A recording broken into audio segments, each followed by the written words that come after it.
প্রত্যেকটি কাজ করেছে তৎকালীন গণতন্ত্রের নেত্রী দেশনেত্রী বেগম খালেদা জিয়া এবং বিএনপি সরকার। কাজে আমরা যদি বলতে চাই যে আজকে স্বৈরাচারের পতন, এক স্বৈরাচার তো পতিত হয়ে সারেন্ডার করেছিল, আরেক স্বৈরাচার তো লক্ষণ সেনের মতো পালিয়ে গেল।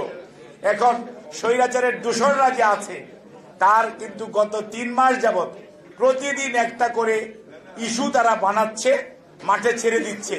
গতকালকে চট্টগ্রামের যে ঘৃণ্য ঘটনা ঘটেছে আমরা তীব্র নিন্দা জানাই।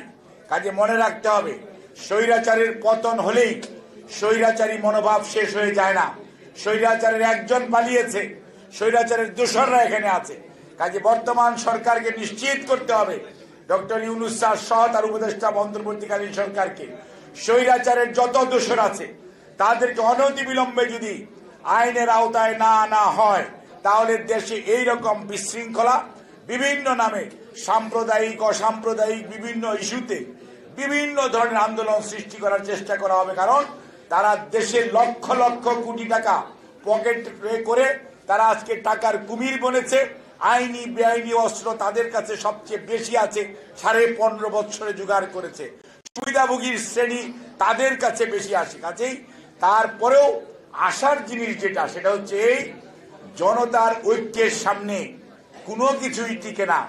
এত মোটা গরু মোটা তাজাকরণ প্রকল্পের মতো এত বাহিনী মোটা তাজাকরণ প্রকল্প করা হয়েছিল, এত দলীয় নেতা কর্মীকে মোটা তাজাকরণ করা হয়েছে, কিন্তু 36শে জুলাই বা 5ই আগস্ট কোনো কাজে আসে নাই জনগণের সামনে।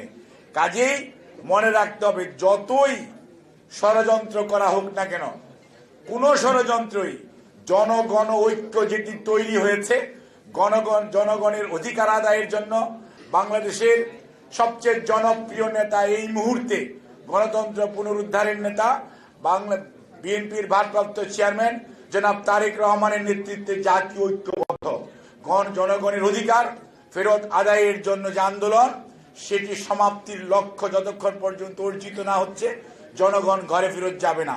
কাজেই জনগণ ঐক্য যদি থাকে, কোন অবস্থাতেই ষড়যন্ত্রকারীরা তাদের যে ষড়যন্ত্র তারা সার্থক করতে পারবে না। যেরকম লক্ষণ সেনও ফিরত আসে নাই, ইনশাল্লাহ পতিত স্বৈরাচার যেটা পালিয়ে গেছে ওনাদেরও ফেরত আসার যে স্বপ্ন, দিবা স্বপ্ন থেকে যাবে। আপনাদেরকে অনেক অনেক ধন্যবাদ।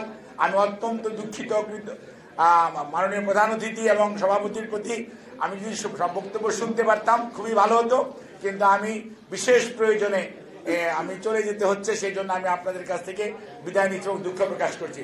ড্যাব জিন্দাবাদ, শহীদ রাষ্ট্রপতি জিয়াউর রহমান অমর হোক, আমার দেশনেত্রী বেগম খালেদা জিয়া জিন্দাবাদ।